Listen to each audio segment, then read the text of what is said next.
بسم الله الرحمن الرحيم. الحمد لله رب العالمين والعاقبة للمتقين والصلاة والسلام على أشرف الأنبياء والمرسلين ومن تبعهم بإحسان وإيمان إلى يوم الدين وبعد. سورة البقرة آية 146. أعوذ بالله من الشيطان الرجيم. الذين آتيناهم الكتاب يعرفونه كما يعرفون أبناءهم وإن فريقا منهم ليكتمون الحق وهم يعلمون. الذين آتيناهم الكتاب، وہ لوگ جن کو ہم نے کتاب دی، یعرفونه، وہ اس کتاب کو پہچانتے ہیں، كما يعرفون أبناءهم، جیسا کہ وہ اپنے بیٹوں کو پہچانتے ہیں. وَإِنَّ فَرِيقًا مِّنْهُمْ، اور بلا شبہ ایک گروہ ان میں سے، لَيَكْتُمُونَ الْحَقَّ، یقیناً وہ حق کو چھپاتے ہیں، وَهُمْ يَعْلَمُونَ، اور وہ جانتے بھی ہیں. اس سے پہلے اور اس کے بعد، اس آیت سے پہلے اور اس آیت کے بعد قبلہ کے تبدیل ہونے کے متعلق احکامات ہیں.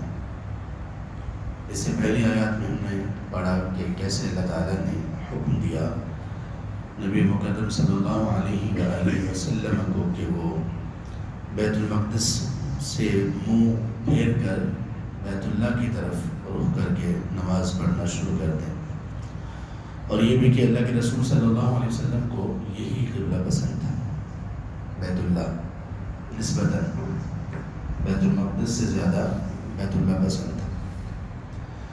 اب جب یہ تبدیل ہو گیا اور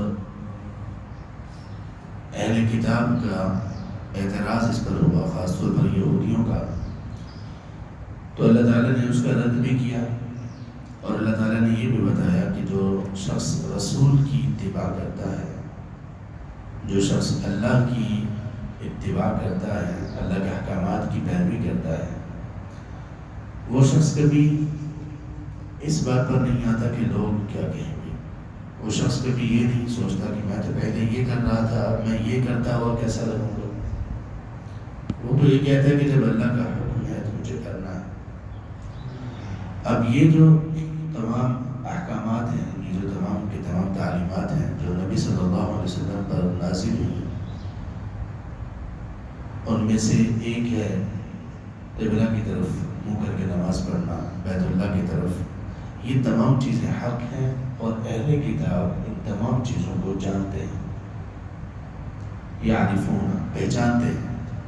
یعرفونہ ہو، یہاں پہ وہ اس کو پہچانتے ہیں. اس سے مراد کتاب بھی ٹھیک ہے، اس سے مراد نبی صلی اللہ علیہ وسلم ہو، وہ بھی ٹھیک ہے، وہ نبی صلی اللہ علیہ وسلم کو پہچانتے ہیں.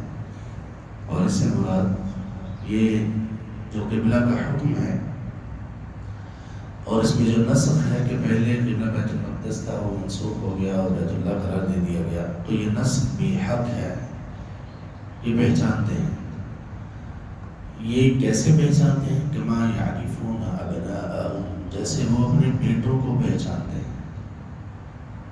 عرب لوگ جب کسی چیز کی بہت ہی پختہ بات کسی چیز کے متعلق کرنا ہوتی، اس کی پہچان اور اس کی تصدیق کے متعلق، تو وہ کہا کرتے تھے کہ یہ تو اس کی تو میں ایسے ہی تصدیق کرتا ہوں، اس کا تو مجھے ایسے ہی یقین ہے جیسے مجھے یہ یقین ہے کہ یہ میرا بیٹا ہے. انتہائی پختہ تصدیق. تو اللہ کہتے ہیں کہ نبی صلی اللہ علیہ وسلم کو آپ کے رسول برحق ہونے کو وہ ایسے ہی پہچانتے ہیں جیسے اپنے بیٹوں کو پہچانتے ہیں.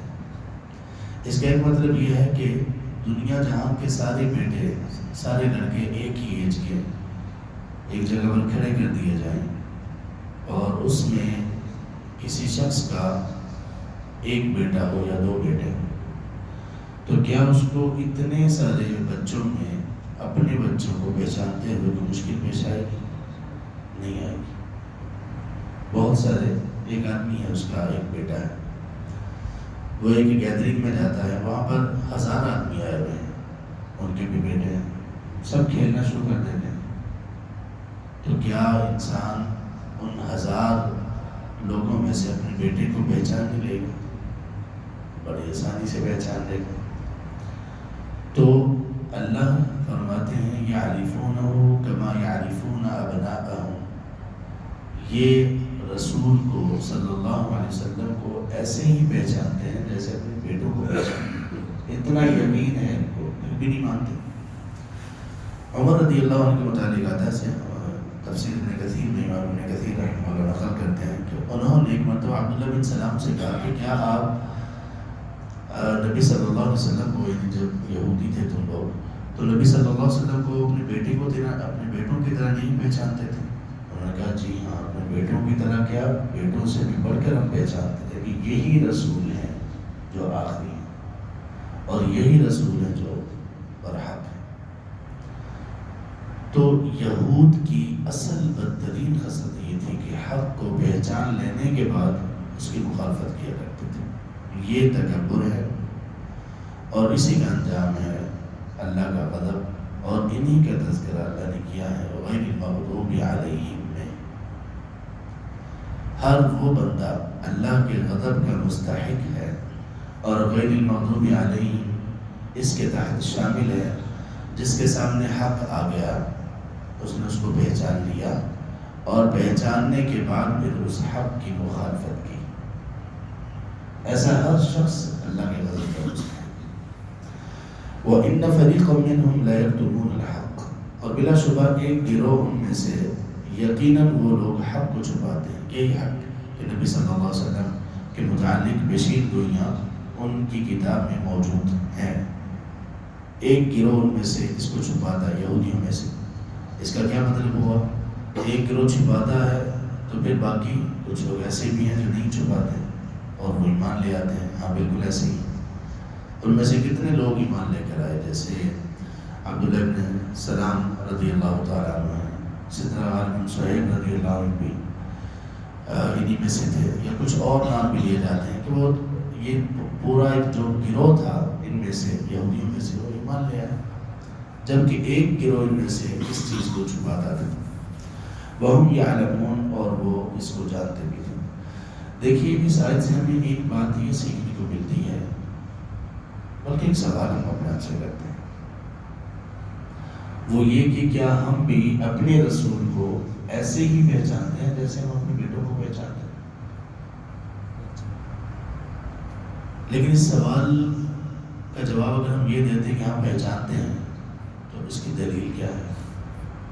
اصل کی بات ہے، دیکھیے اگر کسی کے سامنے ہم نے اپنے رسول صلی اللہ علیہ وسلم کو برحق ثابت کرنا ہو وہ اللہ کے رسول ہی ہیں، کیا ہم کر سکتے ہیں؟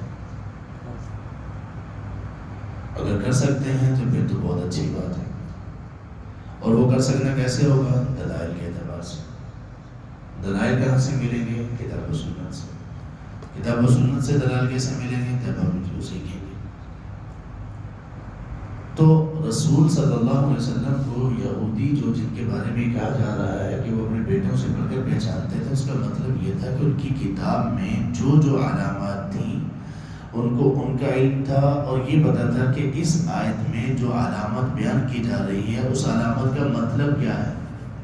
ہمیں یہ پتہ نہیں، ہمارے مسلمانوں کی اکثریت کو یہ پتہ نہیں،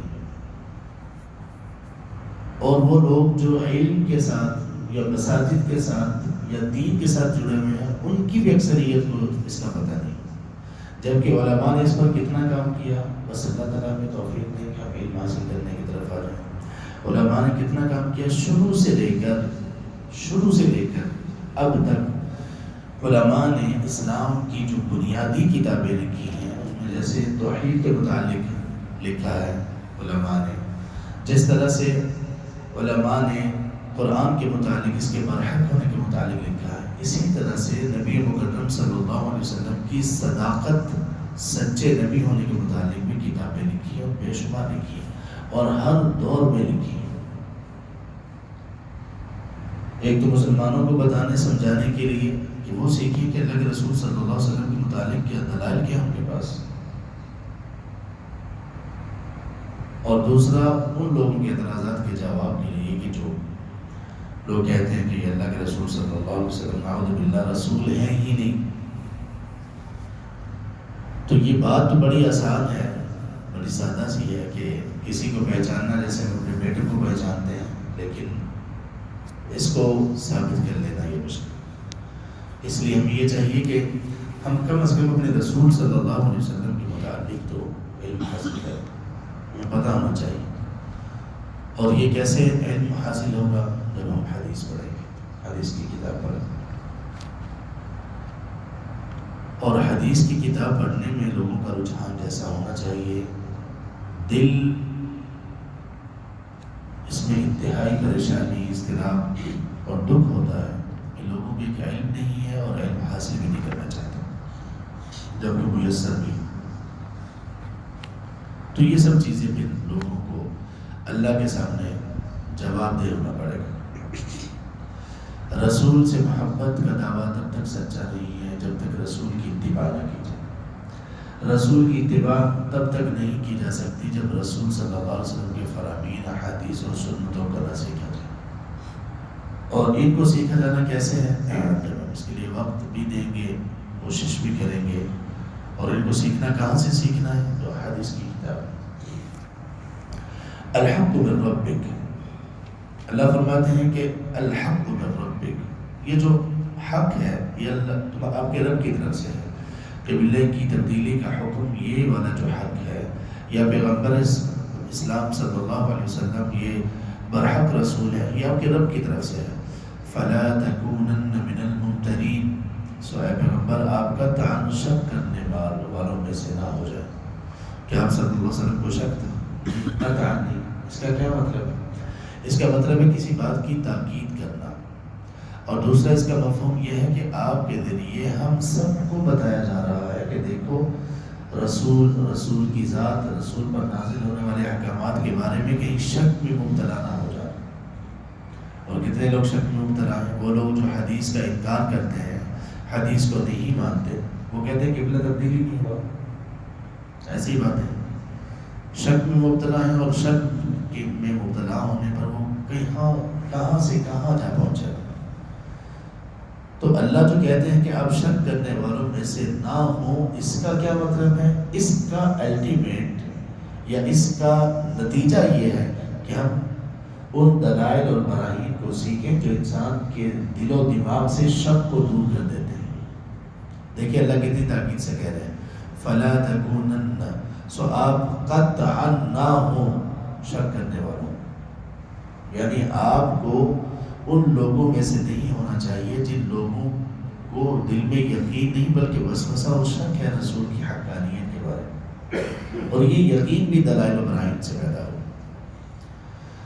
تو اللہ تعالیٰ سے دعا کرتے ہیں کہ اللہ ہمیں توفیق نصیب کرے کہ ہم علم حاصل کریں، علم حاصل کرنے کے بعد اس پر عمل کریں، اور خاص طور پر ہم علم حاصل کریں اپنے رسول صلی اللہ علیہ وسلم کے متعلق، آپ کی باتیں، آپ کی حدیث، آپ کی سنتوں کے متعلق. اور اللہ کرے کہ یہ حدیث ہمیں ہمیشہ یاد رہے اور ہم اس پر عمل کرنے کی کوشش کرتے رہیں. آپ صلی اللہ علیہ وسلم نے فرمایا، ترمذی وغیرہ میں حدیث ہے، نضر اللہ امرأ، اللہ خوش و خرم رکھے، ہنستا مسکراتا رکھے، سلامت رکھے، تر و تازہ رکھے، سرسبز و شاداب رکھے اس شخص کو من سمع مقالتی، جس نے میری بات کو سنا، میری حدیث کو سنا، فوعاها، اس کو حفظ کیا، دل میں جگہ دی، اس کو سمجھا، فأداها كما سمعها، پھر اس کو آگے اسی طرح سے بیان کر دیا جیسے اس نے سنا. اس آدمی کو اللہ کے رسول صلی اللہ علیہ وسلم نے دعا دی. اب ہم میں سے کون ایسا بے نصیب ہوگا جو یہ دعا نہیں لینا چاہے گا؟ اب یہ دعا ملے گی کیسے؟ اس میں کہا کیا گیا ہے؟ آپ صلی اللہ علیہ وسلم کے الفاظ کو جو آپ نے ادا کیے ان کو یاد کیا، ان کو سمجھا، اور پھر آگے جو لوگوں کو بتایا، دعوت دی لوگوں کو، تو اسی طرح سے ہی ان کو بیان کر دیا جیسے سنا. روایت حدیث میں یہ وہ حدیث ہے جس کے اوپر اللہ نے اہل علم کو توفیق دی اور انہوں نے سینکڑوں سینکڑوں میلوں کا سفر کیا ایک ایک حدیث کو سننے کے لیے، سینکڑوں میل۔ اللہ، کہاں سینکڑوں میل کا سفر، کہاں ہمیں اپنے گھروں سے نکلنا مشکل ہو جائے حدیث کے علم کے لیے۔ تو یہ حدیث ہمیشہ اپنے ذہن میں رکھیں، انشاءاللہ یہ انسان کو بڑے بڑے اعمال پر کھڑا کر دیتی ہے۔ اللہ تبارک و تعالیٰ ہمیں توفیق نصیب کرے اور اللہ تبارک و تعالیٰ ہمیں ہمارے گناہوں سے اور ہماری غلطیوں اور خطاؤں سے دھو دے، اور اللہ تبارک و تعالیٰ ہمیں اپنی رحمت کے سائے میں ہمیشہ رکھے۔ آمین یا رب العالمین۔ بسم اللہ الرحمن الرحیم۔ اشہد ان لا الہ الا انت